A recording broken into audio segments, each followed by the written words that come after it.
Breaking news నేటి నుంచి ప్రారంభం కాబోతున్న తెలంగాణ అసెంబ్లీ సమావేశాలకు బీఆర్ఎస్ అధినేత ప్రతిపక్ష కేసీఆర్ హాజరవనుతున్నారా? సభలో కృష్ణా జలాలపై జరిగే చర్చలో ఆయన పాల్గొంటారా అంటే అవుననే చెప్తున్నారు బీఆర్ఎస్ శ్రేణులు. కేసీఆర్ అసెంబ్లీకి వస్తారు, కాంగ్రెస్ ప్రభుత్వ విధానాలు ఎండగడతారంటూ గులాబీ నేతలు ఫుల్ జోష్లో చెప్తున్నారు.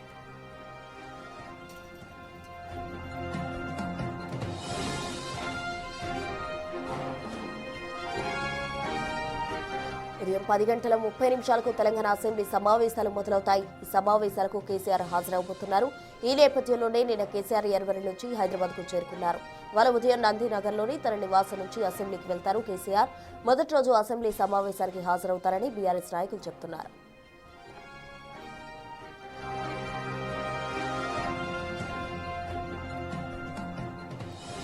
ఈ సమావేశంలో కృష్ణా జిల్లాలో తెలంగాణకు జరిగిన అన్యాయంపై, ప్రాజెక్టుల అంశంపై చర్చించేందుకు సిద్ధమని కాంగ్రెస్ ప్రభుత్వం ఇప్పటికే ప్రకటించింది.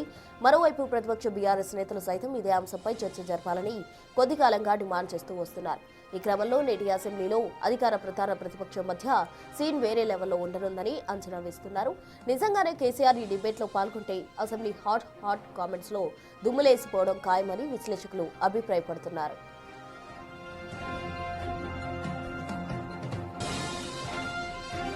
కేసీఆర్ ఇప్పటి వరకు 2 సార్లు మాత్రమే అసెంబ్లీ సమావేశాలకు వచ్చారు. బీఆర్ఎస్ అధికారం కోల్పోయిన తర్వాత జూలై 2024లో గవర్నర్ ప్రసంగం సమయంలో తొలిసారి అసెంబ్లీకి వచ్చారు. ఆ తర్వాత 2025 మార్చిలో బడ్జెట్ సెషన్ సమయంలో ఇలా వచ్చి అలా వెళ్లారు. ఇవి తప్ప మిగతా సెషన్స్ కు ఆయన హాజరు కాలేదు. ఎక్కువగా ఎర్వలి ఫామ్ హౌస్ కే పరిమితమయ్యారు కేసీఆర్. మరోవైపు ప్రజల డబ్బును జీతంగా తీసుకుంటున్న కేసీఆర్ ప్రజా సమస్యలు చర్చించేందుకు అసెంబ్లీకి ఎందుకు రావడం లేదంటూ ప్రభుత్వ పెద్దలు అనేక సందర్భాల్లో విమర్శిస్తూనే ఉన్నారు. 19 మందికి వెళ్తే పశువుల సంతలాగా 13 మందిని కొన్నాడు కేసీఆర్. 6 మిగిలితే బట్టి విక్రమార్ గారు, శ్రీధర్ బాబు గారు, రాజగోపాల్ రెడ్డి గారు, సీతక్క గారు, కోడలి వీరయ్య గారు మొత్తం ఒంటరి పోరాటం చేసి 6 ఉన్నా సరే అసెంబ్లీలో ప్రతి దాని మీద అసెంబ్లీలో కొట్లాడినా లేదా? ఇవాళ కేసీఆర్ గారు అడుగుతున్న ఒకటే పత్రికాముఖంగా ఒలగొండకెళ్ళి నువ్వు 30 మంది ఎమ్మెల్యేలు ఉంటే నెలకు 5 లక్షల రూపాయలు జీతం తీసుకుంటే ప్రతిపక్ష నాయకుడు అంటే ఇవాళ క్యాబినెట్ మినిస్టర్గా నా హోదా ఆయనకి 9.5 ఏళ్ళ ముఖ్యమంత్రి చేసి ముఖ్యమంత్రి పదవి భావాలను పండుకుంటావు. ఇదేమన్నా న్యాయమేనా? అది ప్రతిపక్ష పాత్ర అంటే నీకు ముఖ్యమంత్రి పదవి కూడా కాదు, పదవి ఉంటేనేమో దోచుకోవడానికి ఫామ్ హౌస్ కు ప్రజాభవన్ చక్కెర కొడతావు, ఓడిపోతున్న ఫామ్ హౌస్ లో పండుకుంటావు. ఇక మగవాడు లేచిందే 2 ఏళ్లకు పంపొచ్చుండు. నిన్నటిదానికి ఒక లెక్క, రేపటికి ఒక లెక్క అంట. ఏంది ఆ లెక్కలు పెట్టేది? నీ బిడ్డ లెక్క పెట్టలేదు. రోజు మన వనపర్తికి పోయింది, అదే నిరంజన్ రెడ్డి నీకు బస్ కిరాయి లేదు, 2000 కోట్ల ఆస్తి వచ్చిన బిడ్డ అని కలవకుండా కవిత అంటే చాలా బిడ్డని అడిగింది. మొత్తంగా తెలంగాణ అసెంబ్లీ సమావేశాలు మరి కాసేపట్లో ప్రారంభం కానున్న తరుణంలో అటు కేసీఆర్ చేసిన వ్యాఖ్యలు సంచలనంగా మారాయని చెప్పాలి. ఇప్పటి వరకు ఒక లెక్క, ఇప్పటి నుండి ఒక లెక్క అంటూ కూడా ఆయన వ్యాఖ్యలు చేశారు. దానికి అటు కోమటిరెడ్డి వెంకటరెడ్డి కూడా కౌంటర్ ఇవ్వడం జరిగింది. మొత్తానికి అసలు తెలంగాణ అసెంబ్లీ సమావేశాలకు కేసీఆర్ వస్తారా రాదా అనేది సందిగ్ధత నెలకొంది. గతంలో కూడా పలుమార్లు ఆయన వస్తారు అంటూ కూడా బీఆర్ఎస్ శ్రేణుల నుంచి సంకేతాలు వచ్చినప్పటికీ కూడా చాలా సార్లు రాని పరిస్థితి. 2 సార్లు మాత్రమే ఆయన అసెంబ్లీకి హాజరయ్యారు. మరి ఈ రోజైనా కేసీఆర్ వస్తారా, లేకపోతే వచ్చినా కూడా సంతకం పెట్టి వెళ్లిపోతారా అన్న ఆందోళన నెలకొంది. దీనికి సంబంధించి తాజా అప్డేట్స్ అందించేందుకు మా ప్రతినిధి వాసు లైవ్ లో జాయిన్ అయ్యేందుకు సిద్ధంగా ఉన్నారు. వాసు, చెప్పండి, కేసీఆర్ అసెంబ్లీకి వచ్చే అవకాశాలు ఎంతవరకు ఉన్నాయంటారు?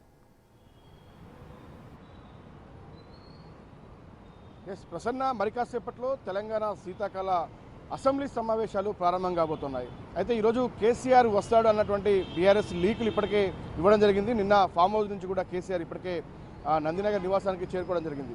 అయితే ప్రధానంగా ఈరోజు అసెంబ్లీ సమావేశాల్లో పెద్దగా చర్చ ఉండే అవకాశం లేదు. కేవలం ఈ యొక్క సమావేశాలకు సంబంధించి కూడా ఉభయ సభలకు సంబంధించినటువంటి చనిపోయిన ఎమ్మెల్సీలు, ఎమ్మెల్యేలకు సంబంధించినటువంటి ఏదైతే వాళ్ళకు సంబంధించినటువంటి అంశంపైన కూడా సంతాప తీర్మానాలు మాత్రం ఉండదు. ప్రధానంగా ఎమ్మెల్యేలు రామరెడ్డి, దామోదరెడ్డితో పాటు కొండా లక్ష్మారెడ్డి సంతాప తీర్మానం ఉంటుంది. మరో 2 ఎమ్మెల్సీలకు సంబంధించి మండలిలో తీర్మానం ఉంటుంది. ఆ తర్వాత ముఖ్యమంత్రితో పాటు పలువురు మంత్రులు కొన్ని బిల్లులకు సంబంధించి కూడా సభలో టేబుల్ చేసే అవకాశం ఉంది. వాటిపైన నెక్స్ట్ 3 రోజుల పాటు సభ వాయిదా పడుతుంది. 2వ తారీఖు నుంచి వరుసగా మరో 3 రోజులు సభ కొనసాగే అవకాశం ఉంది. అయితే ప్రధానంగా అసెంబ్లీ సమావేశాలు మాత్రం ఈసారి చాలా హీట్ ఎక్కబోతా ఉన్నాయి.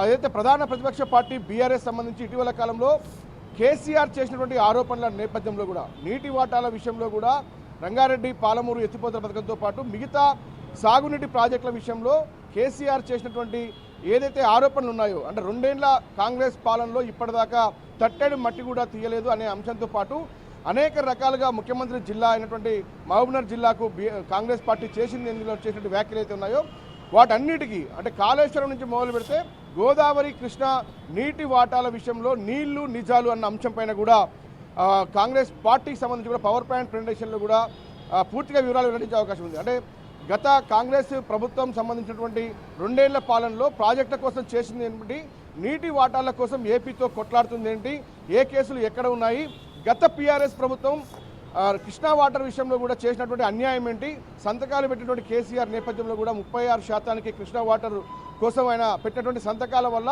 తెలంగాణ రైతాంగానికి నీటి వాటాల్లో కూడా చాలా పెద్ద ఎత్తున అన్యాయం జరిగిందన్న విషయాన్ని కాంగ్రెస్ పార్టీ ఖచ్చితంగా కూడా ఆధారాలతో సహా అసెంబ్లీలో ప్రజల ముందుంచి ఏదైతే చర్చకు సిద్ధమవుతోంది. ఇక సేమ్ టైం బీఆర్ఎస్ కూడా 15 రోజుల పాటు అసెంబ్లీ సమావేశాలు కొనసాగాలి, మరోపక్క పవర్ పాయింట్ ప్రెజెంటేషన్ కూడా అవకాశం ఇవ్వాలని కూడా ఇప్పటికే హరీష్ రావు డిమాండ్ చేసే అవకాశం కనిపిస్తూ ఉంది. కానీ ఇప్పటికే ఈ వాడివేడి చర్చలైతే కొనసాగే అవకాశం ఉంది. కానీ గత 10 ఏళ్ల బీఆర్ఎస్ పాలనలో చేసినటువంటి తప్పిదాలన్నీ కూడా ఈ అసెంబ్లీలో కడిగి పారేయాలని మాత్రం కాంగ్రెస్ పార్టీ సిద్ధమవుతుంది. కాబట్టి ఈసారి అసెంబ్లీ సమావేశాలు హాట్గా జాగేటువంటి అవకాశాలు ఉంది, రాజకీయ హీట్ కూడా పెంచేటువంటి అవకాశాలు చాలా స్పష్టంగా కనిపిస్తూ ఉన్నాయి. ప్రధానంగా నీళ్లు నిజాలు అన్న అంశంపైనే అధికార కాంగ్రెస్ పార్టీ చర్చకు వెళ్లాలని సిద్ధమవుతుంటే బీఆర్ఎస్ మాత్రం కాంగ్రెస్ పార్టీ ఫెయిల్యూర్స్ పైన ఇచ్చినటువంటి హామీలు కావచ్చు, నీళ్ల విషయంలో జరుగుతున్న అన్యాయం కావచ్చు, పాలమూరు ఏదైతే ఏపీ చేపడుతున్నటువంటి బనకచెర్ల ప్రాజెక్టు విషయంలో కావచ్చు, పాలమూరు ఎత్తిపోతల విషయంలో కావచ్చు, కాంగ్రెస్ పార్టీ చేసింది ఏమీ లేదన్న విషయానికి సంబంధించి కూడా బీఆర్ఎస్ పార్టీ పెద్ద ఎత్తున కూడా చర్చకు సిద్ధమవుతుంది.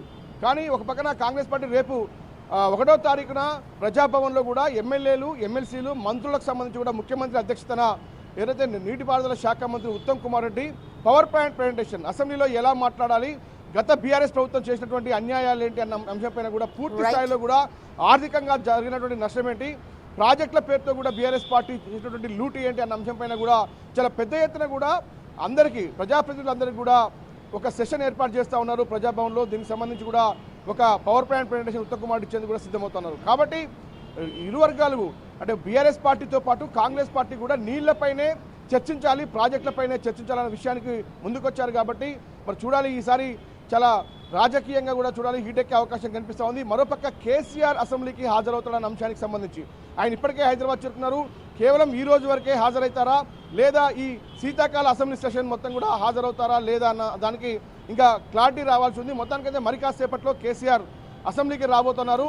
అయితే ఏదైతే సంతాప తీర్మానాల తర్వాత కూడా బీఏసీ సమావేశం ఉంటుంది. బీఏసీ సమావేశంలో ఎన్ని రోజులు చర్చించాలి, ఏ అంశాలపైన చర్చించాలి అనే అంశానికి సంబంధించి కూడా అంటే బీజేపీతో పాటు బీఆర్ఎస్తో పాటు కాంగ్రెస్ నేతలు పట్టుబడే అవకాశం ఉంది. 15 రోజులు అసెంబ్లీ సమావేశాలు కొనసాగాలని బీఆర్ఎస్ పట్టుబట్టే అవకాశం కనిపిస్తూ ఉంది.